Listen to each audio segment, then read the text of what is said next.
Mas, olha, antes de acabar, eu queria levantar uma questão para vocês aqui, né? Só vocês que fazem questão para mim. Não é bem para perguntar assim, eu quero levantar aqui uma reflexão com vocês, né? Como um velho marxista, né? Não me considero tão velho assim, mas velho no sentido de um antigo, né? Estudioso do marxismo.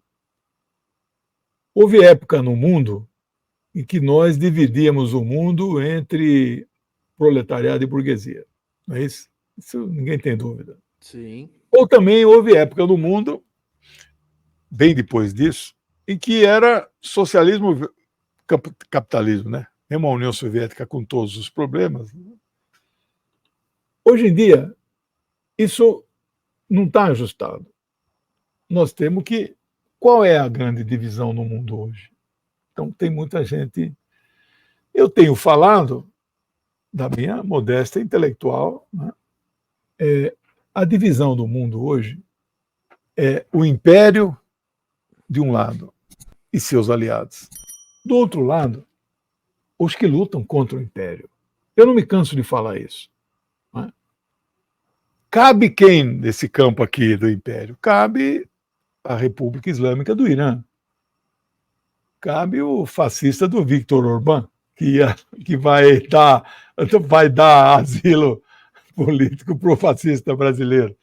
Cabe todo mundo.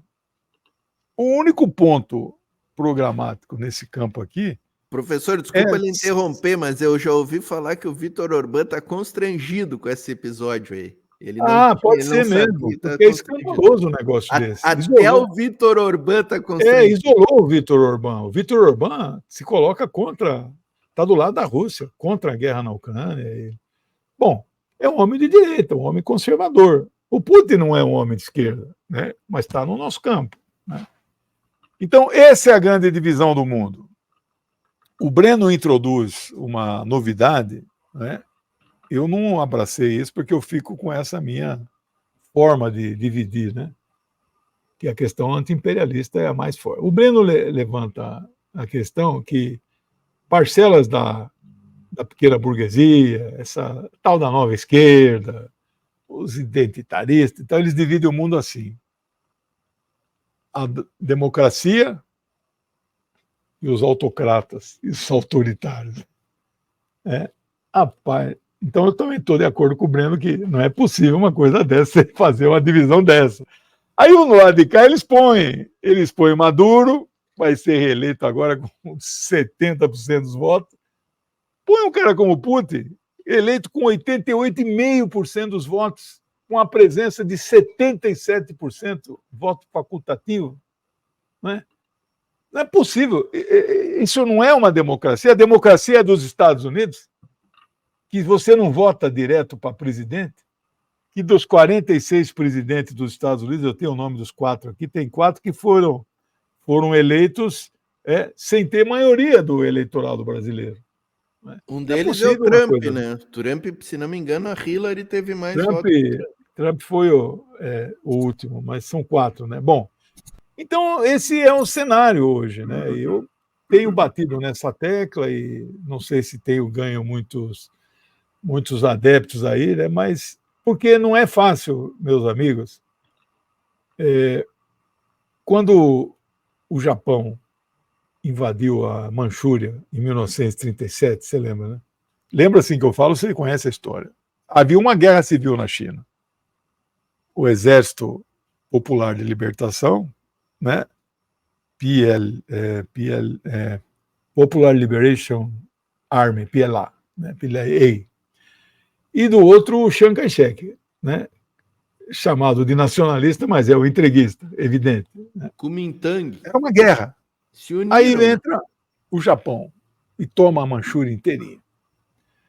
O Chiang Kai-shek achando, porque ele era o presidente do país, ele é o chefe de Estado, o exército, achando que ele poderia combater em 2 frentes. Todos os militares que combateram em 2 frentes perderam.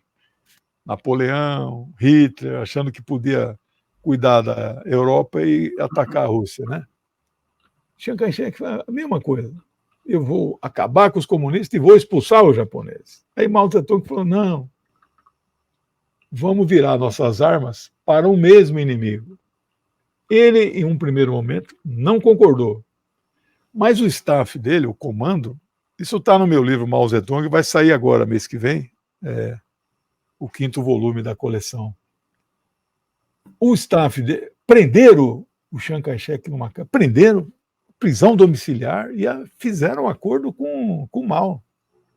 E foram para cima dos japoneses. Né? Você quer um exemplo de frente ampla? Me dá outro exemplo mais bonito que esse. Os caras estavam atirando um no outro. Né? E tem gente aqui, né, na esquerda brasileira, não vou citar o nome, eu escrevi um artigo, um cara rebateu esse artigo. Né? Pô, o cara é contra a frente ampla. É isso aí, para ele, não, você está falsificando a história. Não estou, não. Tem foto que eu vou publicar no livro, o Mao Zedong brindando, porque depois o Chiang Kai-shek, né, entendeu, e tem ele brindando champanhe com o Mao Zedong. Depois, acabou a guerra, voltaram a tirar um no outro, e 4 anos depois o Mao venceu. O cara teve que fugir lá para a ilha. Né? Então, os partisanes lá na resistência na Segunda Guerra, que quem venceu no fronte ocidental foram nós, os comunistas, né? A resistência. Qual era o programa da resistência? Tinha um ponto de programa só. Ser contra o nazismo. Ou tinha outro programa? Não. Oskar Schindler, eu não me canso de falar, todo mundo assistiu o filme dele, né? A Lista de Schindler. Oskar Schindler, um burguês, milionário, nazista. Em algum momento ele rompeu com o nazismo. Se quem dirigisse a frente... A gente usava o termo frente única, mas era frente ampla. Se fossem os trotskistas brasileiros que dirigissem aquilo, chegando o Oskar, não, você não, aqui você não tem espaço, nós vamos fuzilar você também, viu? Pode ir embora daqui, não é isso? Mas ainda bem que esses caras não prevalecem. Né? Então, o programa da Frente Única, né, que o Jorge Dimitrov, né, no Congresso, agosto de 37, que mudou a posição, agosto de 35. O Congresso, o sexto, 28, era tudo em Moscou, né, o Congresso da Internacional. O 28, eles aprovaram uma resolução equivocada. Classe contra classe, enfrentamento. As condições de revolução na Europa estão maduras e o nazismo... A eleição da Alemanha de 1933, Hitler sozinho fez 45% dos votos, 11 milhões. Comunistas e sociais-democratas, 7. O cara botou 4 milhões a mais de nós somados. Sem falar que comunistas chamavam os sociais-democratas de sociais fascistas. Rapaz, um erro histórico. Né? Não sei se tem o dedo de Stalin na avaliação desse erro, mas aí em 35, 7 anos depois, eles corrigiram. Passou muito tempo, uma pena, e aí o informe político, né, do Dimitrov, grande búlgaro, Jorge Dimitrov, era o secretário-geral da Internacional, né? Frente Única Antifascista. Mas o única aqui é no sentido de ampla, com um ponto programático. Né? Então, o mundo hoje é esse. É formar uma frente que tenha os muçulmanos xiitas do Irã, que tenha os muçulmanos sunitas do Líbano. O primeiro-ministro libanês é sunita, mas ele é anti-imperialista, Dr. Najib Mikati. Né? Que tenham os cristãos do Papa Francisco, que tenham os comunistas de todas as matizes, e tem muitas correntes diferentes, né? Os socialistas, os patriotas, os nasceristas, os panafricanistas, tudo isso. A África está se relevando. Agora, é uma frente ainda meio fluida, né? Não está ainda... Você não vai ver uma foto que a gente faz aí, quando faz a eleição, aí todo mundo levanta o braço, viva o prefeito. Não, você não vai ver essa foto. Rouhani, Papa Francisco... Najib, não vai ver essa foto, mas ela está se estabelecendo. Né? Então, nós temos que olhar essa visão macro. Mas essa pequena burguesia brasileira é impressionante. Ele não consegue enxergar isso. Sabe, e ficam pruridos, não, mas eu vou fazer aliança com o muçulmano. Não, aqueles muçulmanos do Irã são feudais, oprimem as mulheres, não sabem nada do Irã, nada. Né? Mas eles atacam. Né? E olha, eu tenho aqui vários exemplos que eu podia mostrar para você. Você viu a nota do Itamaraty sobre a Venezuela, né? Sim. Nossa, o Brasil podia dormir sem essa, meu amigo. Triste, né, professor? Até era um tema É uma barbaridade. Rompeu a tradição de 100 anos da Casa de Rio Branco. Na ditadura militar, nós fomos o primeiro país que reconheceu Angola, a Revolução. Exatamente. 75, Geisel. Qual é a essência da nossa política externa? A não ingerência. Assuntos de outro país cabe ao povo daquele país. Rapaz, mas nós exageramos na nota. Estamos preocupados. Como assim que o Brasil está preocupado com a eleição de outro povo? Inclusive, e aí tomou uma na orelha, nota, 5 linhas de resposta. Né? Podia dormir sem essa, como a gente diz popularmente. O que estava na nota da Venezuela? Parece que foi escrito pelo Departamento de Estado. Exatamente. E assim, essa pequena burguesia brasileira odeia Maduro. O Boric odeia Maduro. Eles odeiam Ortega. É a mesma posição do Departamento de Estado. Os Estados Unidos não reconhecem a eleição do Ortega porque ele persegue o opositor. Essa pequena burguesia não reconhece o Ortega também. É a mesma coisa. Quando tomaram aquela guerrilha camponesa, pés no chão, chamado Talibã, armada, toma o Palácio de Cabul, 15 de agosto de 2021. Expulsa, o presidente sai fugindo num helicóptero, levando 200 milhões de dólares. O que faz essa pequena burguesia aqui? Começa a chorar. Coitado das mulheres afegãs, vão ser estrupadas pelos talibãs. Quem estrupou durante 20 anos, o período bom era esse, que eram os soldados. Aí eles são um estrupo mais ocidental, né? Sabe? Então, é gente que faz o jogo do império. Estupro cheiroso. Consegue, né? Quando mataram o comandante Suleiman, major-general Qassem Soleimani, comandante das forças Quds do mundo inteiro, revolucionário, internacionalista. 3 de janeiro de 2020. Lembra? 3 de janeiro, lá no Iraque, em Bagdá. Um míssil, o Trump ordenou matar, mataram. O que fez essa pequena burguesia? Viva! Né? Em vez de solidarizar com o povo e com o governo do Irã, o governo do nosso lado, eles atacaram o governo do Irã.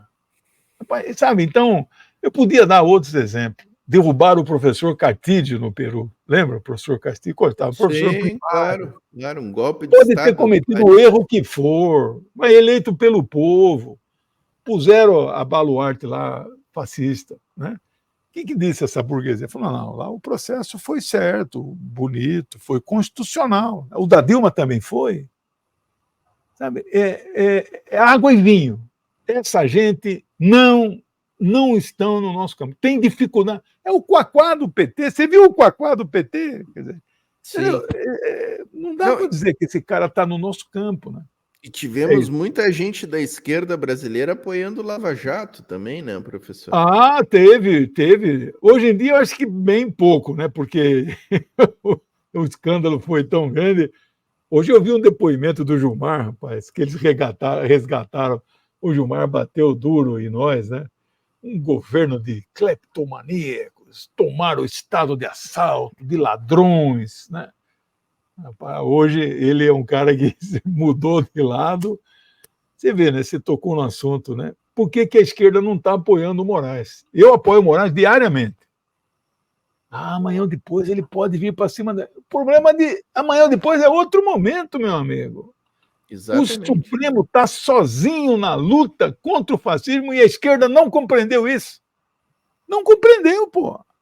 Então, senões aqui, senões ali, não sei o quê, porque isso. Não, está fazendo tudo direitinho, dentro dos prazos.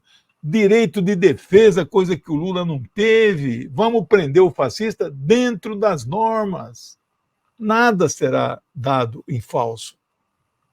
Então, sabe, é um momento. Infelizmente, nós não estamos organizados, não estamos nas ruas, não há consciência política elevada no nosso campo. Você viu? Chamou aí esses atos do dia 23 aí, foram um fracasso. A Argentina fez bem esses dias, você viu, né? 30 mil na praça, 30 mil lá em Buenos Aires, seria quanto no Brasil, em São Paulo? Né? 300 mil. Né? É que ali então, a realidade ali da Argentina é outra, né, professor? Eles têm uma concentração maior em Buenos Aires, tem mais facilidade do povo trabalhador se reunir ali, e uma cultura, né, uma cultura de classe muito mais elevada que a nossa, né? Aqui a gente... E, enfim, são várias diferenças, né, que a gente enfrenta aqui no Brasil, mas realmente a nossa esquerda está muito desmobilizada e muito por essa divisão também, né? Muito por esse liberalismo da nossa esquerda que atrapalha demais a nossa luta, né? É isso aí. Mas, professor, assim, estamos nos aproximando de 2 horas e estamos com o público máximo agora. Tem 183. Legal. Daqui a pouco vai dar 2, 3 mil, você vai ver quando terminar. Sensacional. Nós vamos ter que reagendar, né, professor? Daqui a, sei lá, 15, 20... Uma vez por mês a gente faz uma aí.